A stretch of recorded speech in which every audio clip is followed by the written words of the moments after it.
Di tengah hiruk-pikuk persiapan pernikahan di sebuah rumah tradisional di Jakarta, suara tangis tiba-tiba pecah. Aisyah, calon pengantin yang seharusnya tersenyum bahagia, justru terduduk di lantai kamarnya, gaun putihnya kusut. Ayahnya, seorang pensiunan polisi yang tegas, baru saja mengumumkan bahwa pernikahan dibatalkan sementara untuk menunggu pembebasan seorang tahanan, saudara laki-lakinya yang dipenjara karena kasus korupsi, yang konon lebih layak menjadi wali nikah. Aisyah merasa dunia runtuh. Bagaimana bisa keluarganya memprioritaskan seorang kriminal daripada kebahagiaannya? Tapi di balik air mata itu, ada rahasia yang selama ini dia sembunyikan, cintanya pada seorang perempuan bernama Nadia, teman kuliahnya yang kini menjadi sandaran hatinya. Aisyah tumbuh di keluarga konserati di pinggiran Jakarta. Ayahnya, Pak Budi, adalah sosok otoriter yang selalu menekankan nilai-nilai agama dan tradisi. Ibu, Bu Siti, lebih lembut tapi tak pernah berani menentang suaminya. Mereka telah mengatur pernikahan Aisyah dengan seorang pemuda dari keluarga sahabat, bernama Rial, yang bekerja sebagai pegawai negeri. Bagi mereka, ini adalah cara untuk menjaga nama baik keluarga, terutama setelah skandal saudara laki-laki Aisyah, yang dipenjara 2 tahun lalu. Kita harus tunggu dia keluar, biar dia yang jadi wali. Itu lebih sah di mata Tuhan, kata Pak Budi dengan suara tegas, seolah keputusan itu inal. Tapi bagi Aisyah, pernikahan itu adalah mimpi buruk. Sejak remaja, dia merasa berbeda. Saat teman-temannya membicarakan cowok idola, Aisyah justru terpesona oleh kelembutan dan kekuatan perempuan di sekitarnya. Pertemuan dengan Nadia di kampus Universitas Indonesia mengubah segalanya. Nadia, seorang mahasiswi sastra yang berani dan cerdas, membuat Aisyah merasa dilihat apa adanya. Mereka mulai dekat sebagai teman, tapi lambat laun, perasaan itu berkembang menjadi sesuatu yang lebih dalam. Kau tahu, Ais, aku nggak pernah merasa seperti ini sebelumnya, kata Nadia suatu malam saat mereka duduk di pinggir Danau Ui, tangan mereka saling bergenggaman. Keputusan keluarga menghentikan pernikahan justru menjadi titik balik. Aisyah merasa marah, tapi juga lega. Kenapa harus tunggu orang yang bahkan gak peduli sama aku, gumamnya pada diri sendiri. Malam itu, dia menghubungi Nadia. Aku gak bisa terus gini, Nad. Keluargaku gila. Nadia datang segera, memeluknya erat. Di pelukan itu, Aisyah merasa aman untuk pertama kalinya. Mereka berbicara panjang lebar tentang mimpi mereka, tentang masyarakat yang masih memandang cinta sesama jenis sebagai dosa. Di Indonesia, di mana undang-undang tak secara eksplisit melarang tapi masyarakatnya penuh prasangka, hidup sebagai lesbian adalah perjuangan harian. Esok harinya, Aisyah menghadapi keluarganya. Ayah, aku nggak mau nikah sama Rial, katanya dengan suara gemetar. Pak Budi marah besar. Apa maksudmu? Ini demi masa depanmu. Debat sengit terjadi. Bu Siti mencoba menenangkan, tapi sia-sia. Aisyah tak berani mengungkap rahasianya, tapi dalam hati, dia tahu ini saatnya memilih. Nadia menunggu di luar, siap mendukung apapun keputusan Aisyah. Saat malam tiba, Aisyah menyelinap keluar rumah, bertemu Nadia di sebuah kai kecil. Kita harus pergi dari sini, kata Nadia. Tapi Aisyah ragu. Bagaimana dengan keluarganya? Apakah dia siap kehilangan mereka? Konflik mulai memuncak ketika Rial datang ke rumah. Dia tak paham kenapa pernikahan ditunda. Aisyah, apa yang terjadi? Tanyanya. Aisyah berusaha menjelaskan, tapi kata-katanya tercekat. Rial curiga ada yang lain. Sementara itu, Nadia mulai merasa cemburu. Kau masih ragu, ya? Antara aku dan mereka, tanya Nadia dengan mata berkaca. Aisyah merasa terpecah. Di satu sisi, dia mencintai Nadia, tapi di sisi lain, tekanan keluarga membuatnya takut. Malam itu mereka bertengkar untuk pertama kalinya. Nadia pergi, meninggalkan Aisyah sendirian dengan pikirannya yang kacau. Pagi berikutnya, Aisyah mendapat kabar bahwa saudaranya akan dibebaskan lebih cepat. Keluarga bahagia, tapi Aisyah semakin tertekan. Dia memutuskan untuk bertemu Nadia lagi. "Makan aku, Nad. Aku takut." Mereka berdamai, tapi Nadia menuntut kepastian. "Kita nggak bisa sembunyi selamanya." Aisyah mengangguk. Mereka mulai merencanakan masa depan, tapi rahasia mereka mulai bocor ketika seorang tetangga melihat mereka bersama. Gosip mulai beredar di lingkungan. Pak Budi mendengarnya dan marah. "Apa benar kau dekat dengan perempuan itu?" tanyanya. Aisyah menyangkal, tapi hatinya hancur. Di akhir ile ini, Aisyah dihadapkan pada pilihan pertama, memberitahu keluarga atau terus menyembunyikan. Dia memilih yang terakhir, tapi itu hanya menunda konflik yang lebih besar. Nadia yang lebih berani, mulai mendesak Aisyah untuk keluar dari rumah. "Kita bisa mulai hidup baru di Bandung," katanya. Aisyah setuju, tapi dengan hati berat. Mereka packing barang-barang, siap pergi. Tapi saat Aisyah hendak keluar, Bu Siti melihatnya. "Mau kemana, Nak?" tanya ibunya dengan suara lembut. Aisyah terdiam, air mata mengalir. Ini adalah awal dari pengkhianatan yang tak terhindarkan. Aisyah meninggalkan rumah malam itu juga, tanpa pamit pada ayahnya.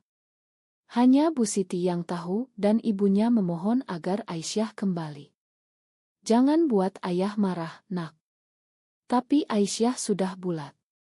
Dia dan Nadia naik kereta ke Bandung, mencari tempat tinggal sementara di sebuah kos-kosan sederhana.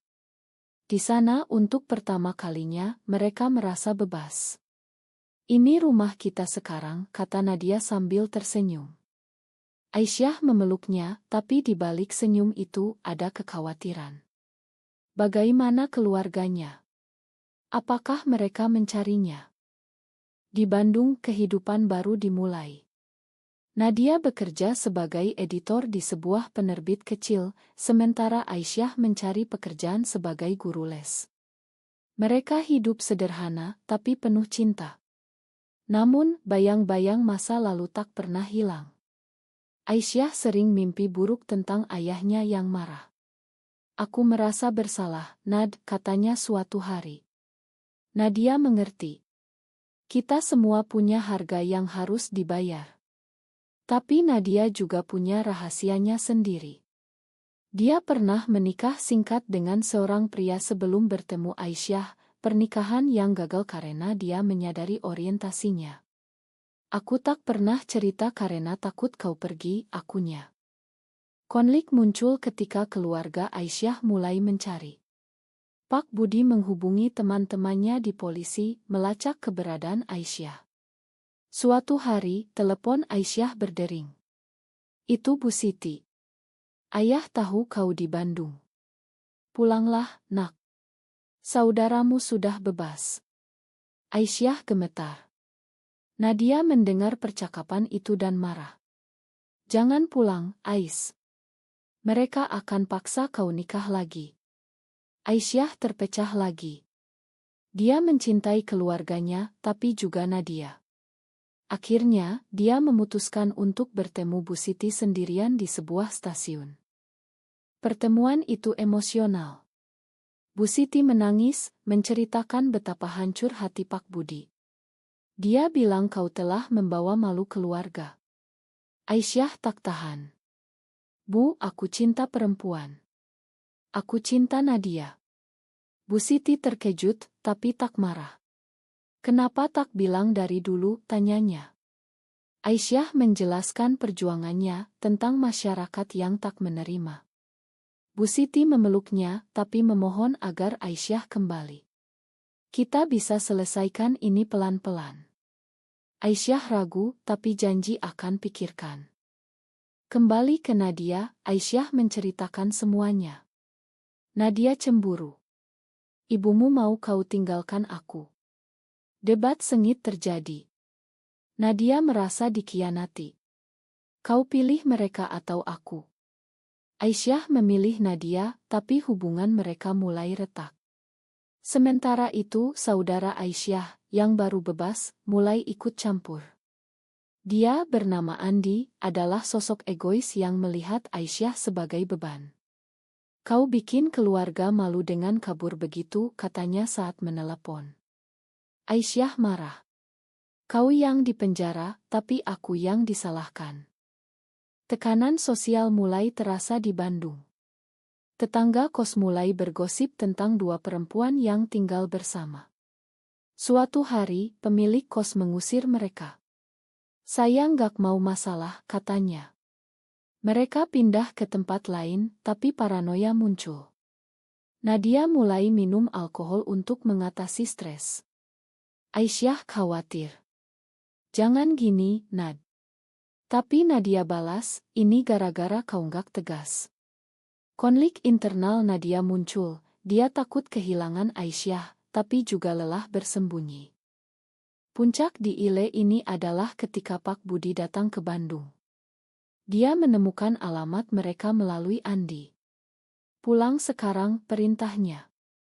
Aisyah menolak. Ayah, aku bahagia di sini. Pak Budi marah, menyebut Nadia sebagai penggoda. Nadia membela diri. Kami saling cinta, Pak. Pertengkaran hebat terjadi. Pak Budi pergi, tapi mengancam akan laporkan ke polisi jika Aisyah tak pulang. Aisyah hancur. Nadia memeluknya, tapi di hatinya ada keraguan. Apakah ini layak? Malam itu, Aisyah dan Nadia berbicara dari hati ke hati. Aku tak mau kehilanganmu, kata Aisyah. Nadia mengangguk. Mereka memutuskan untuk menikah secara simbolis, tanpa keluarga. Ini bukti komitmen kita, kata Nadia. Mereka mencari seorang teman yang bisa menjadi saksi. Tapi sebelum itu, Andi muncul lagi, membawa Rial. Kau harus nikah sama dia, kata Andi. Aisyah menolak keras. Ini adalah pengkhianatan dari saudaranya sendiri. Setelah konfrontasi dengan Andi dan Rial, Aisyah dan Nadia semakin dekat. Mereka menyadari bahwa dunia luar penuh ancaman, tapi cinta mereka adalah benteng. Namun, Rial tak menyerah. Dia menelepon Aisyah, memohon. Aku cinta kamu, Ais. Kenapa kau pilih jalan ini?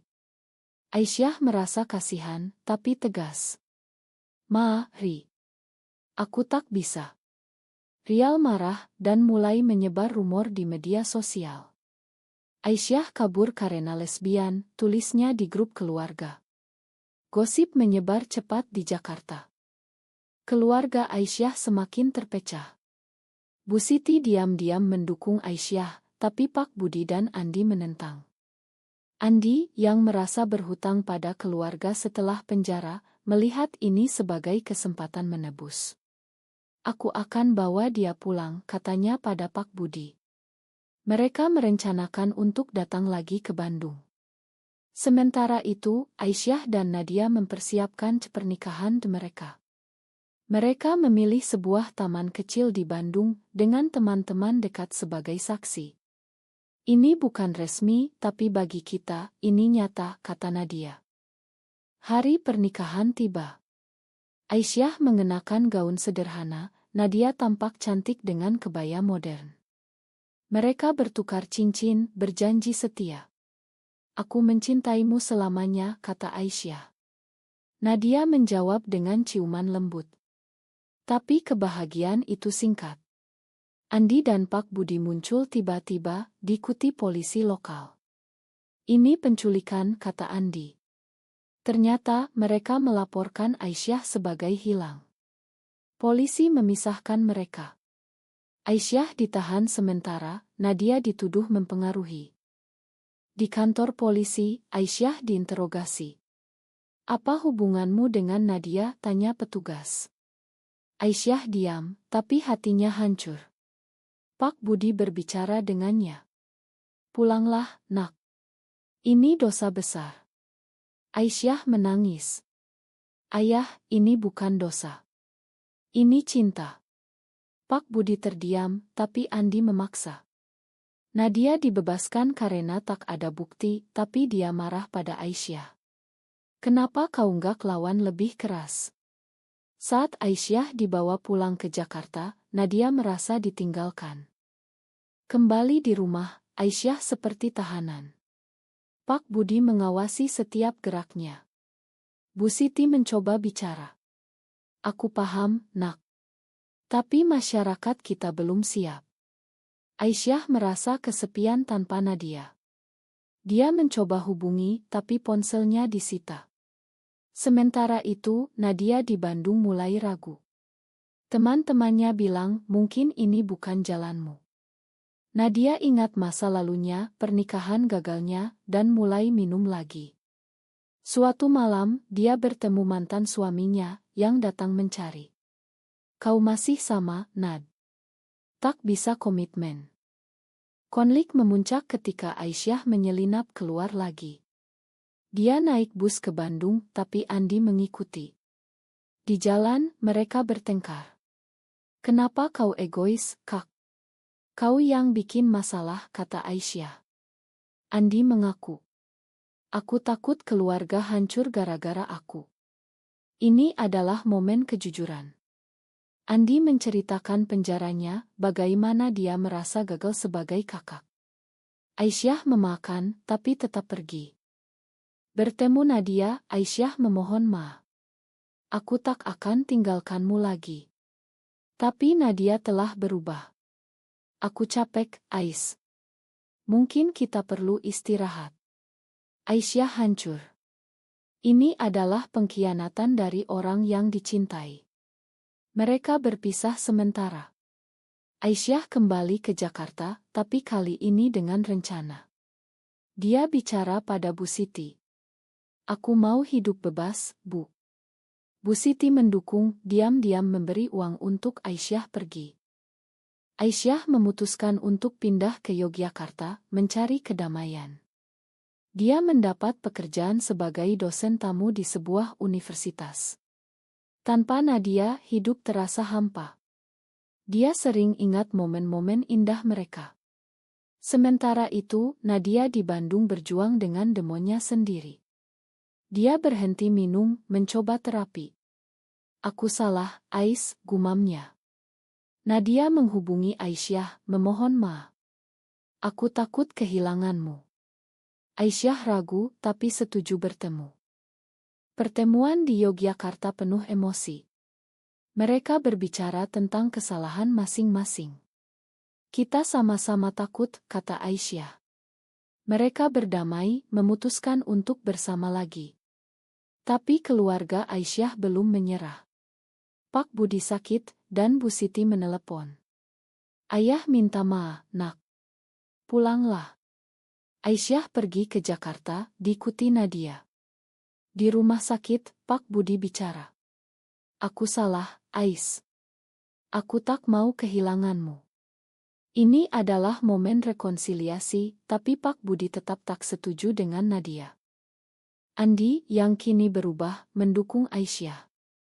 Lakukan apa yang buat kau bahagia.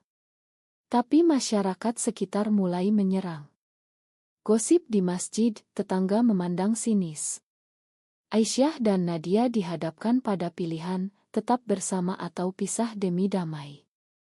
Mereka memilih bersama, tapi dengan harga. Nadia kehilangan pekerjaan karena rumor. Ini gara-gara kita, kata Nadia. Aisyah merasa bersalah. Konflik akhir muncul ketika Rial kembali. Dia mengancam akan laporkan ke otoritas agama. Ini melawan norma. Aisyah dan Nadia melawan.